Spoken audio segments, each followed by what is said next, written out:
சாதி பெருமிதம் பேசுவார்கள். நாம் அப்படி பேசக்கூடாது. பேசுவது அம்பேத்கரியம் இல்லை.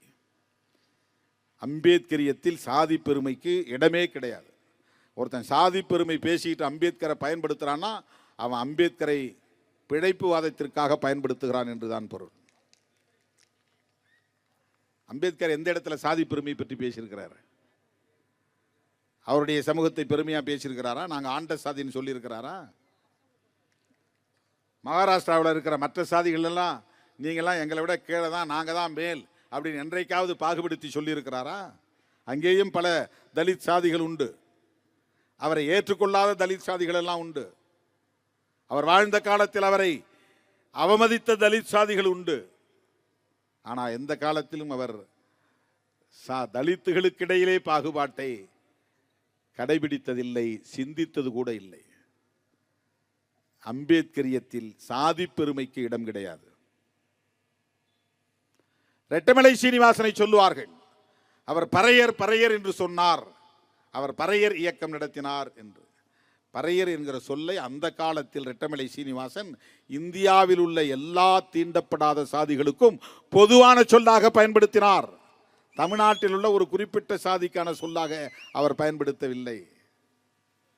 பறையா அப்படின்னு சொன்னா எல்லா அன்டச்சபிள்ஸையும் குறிக்கும். இந்தியா முழுவதும் இருக்கிற மகர் சாதிக்கும் கூட பறையா என்றுதான் பொது பெயர், பொது சொல். அம்பேத்கருடைய சமூகமாக இருக்கிற மகர் என்கிற அந்த சமூக அடையாளமும் பறையர் என்கிற சொல்லுக்குள்ளே அடங்கும். அதுதான் ரெட்டமலை சீனிவாசன் காலத்திலே இருந்த பார்வை, புரிதல். எனது அருமை தோழர்களே,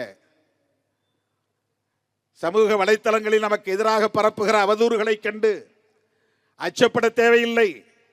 விமர்சனங்களை கண்டு சோர்வடைய தேவையில்லை.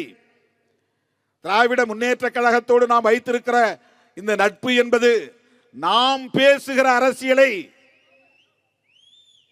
பாதுகாக்க வேண்டும் என்கிற அந்த பொறுப்புணர்வோடு தான். இப்ப திமுகவை விமர்சிக்கிறார்கள், திராவிட அரசியலை விமர்சிக்கிறார்கள், பெரியாரை விமர்சிக்கிறார்கள். நாம் அதிலே கருத்து சொல்லுகிறோம்.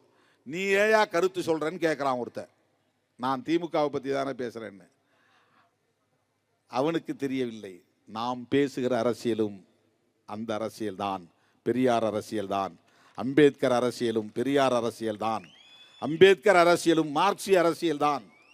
நீ எந்த அரசியலை விமர்சிக்கிறாயோ, அதை பலவீனப்படுத்துகிறாயோ, அதன் மூலம் சங் பரிவார்களை வலிமைப்படுத்த துடிக்கிறாயோ, அதை எதிர்கொள்ள வேண்டிய பொறுப்பு திமுகவுக்கும் திகாவுக்கும் மட்டும்தான் இருக்கிறது என்று நீ கணக்கு போடுகிறாய். அதுவே உன்னுடைய தவறான பார்வை. பெரியாருக்கு முன்னரே பல பத்தாண்டுகளுக்கு முன்பே திராவிடம் என்கிற சொல்லை பயன்படுத்தியவர், திராவிடம் என்கிற அரசியலை பேசியவர், ஆரியத்திற்கும் பார்ப்பனியத்திற்கும் எதிரான அரசியலை பேசியவர் பண்டிதர் அயோத்திதாசர் என்கிற வரலாறு தெரியாதவர்கள் உளறிக் கொண்டிருக்கிறார்கள்.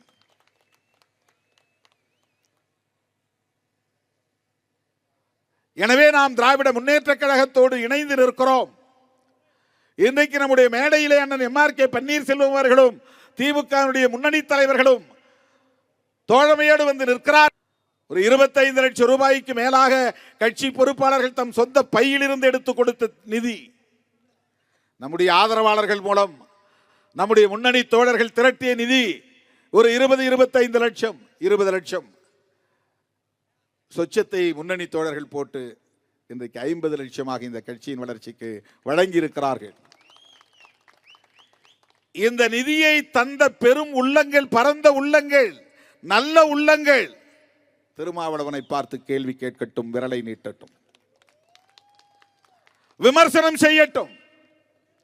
திராவிட முன்னேற்ற கழகத்தோடும் அதன் கூட்டணி கட்சிகளோடும் விடுதலை சிறுத்தைகள் கட்சி கொண்டிருக்கிற இந்த நட்பு சரியா என்ற கேள்வியை எழுப்பட்டும்.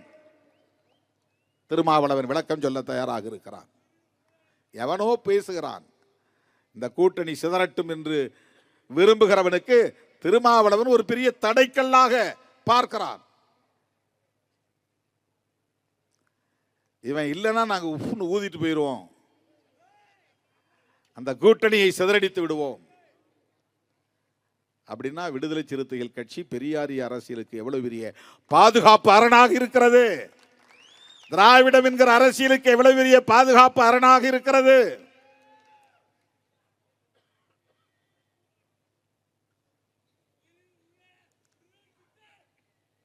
எனதருமை தோழர்களே, என் உயிரின் உயிரான விடுதலை சிறுத்தைகளே, நீங்கள் ஒவ்வொரு கிராமத்தையும் ராணுவ வீரர்களைப் போல இருந்து பாதுகாக்க வேண்டும். கொள்கை பகைவர்கள் அங்கே காலூன்றுவதற்கு இடம் கொடுத்து விடக்கூடாது. கோவில்களை கட்டித்தருகிறோம் என்று வருவார்கள், கோவில் கும்பாபிஷேகத்திற்கு நன்கொடை தருகிறோம் என்று வருவார்கள், ஊரிலே படிப்பகம் கட்டித் தருகிறோம் என்று வருவார்கள், கல்வி உதவித்தொகை செய்கிறோம் என்று வருவார்கள். இதுவெல்லாம் அவர்கள் விரிக்கிற வலை, உங்களை வீழ்த்துவதற்கான சதி முயற்சி, உங்களை விலை பேசுவதற்கான மறைமுக செயல் திட்டம். மிக எச்சரிக்கையாக இருக்க வேண்டும். யார் எப்படி விலை போனாலும் தமிழ்நாட்டில் சிறுத்தைகளை எந்த சக்தியாலும் விலை பேச முடியாது, வீழ்த்த முடியாது, சிதறடிக்க முடியாது என்பதை அவ்வப்போது நாம் உறுதிப்படுத்தியாக வேண்டும். தருமபுரி மாவட்ட விடுதலை சிறுத்தைகள் முன்னணி பொறுப்பாளர்கள் அரும்பாடுபட்டு இந்த ஒரு வார இடைவெளியில் என்ற தொல்லை பண்ணி தேதி கேட்டார்கள். எனக்கு தேதி இல்லை இல்லை என்று நான் மறுதளித்தேன். அரூரில் தான் நடத்திவிட்டீர்களே, பிறகு எதற்கு தருமபுரியிலே இன்னொரு கூட்டம் வேண்டாம் என்று நான் சொன்னேன். இல்லை, ஒட்டுமொத்த தருமபுரியின் சார்பிலே நாங்கள் 1 கோடி ரூபாய் தருவோம்.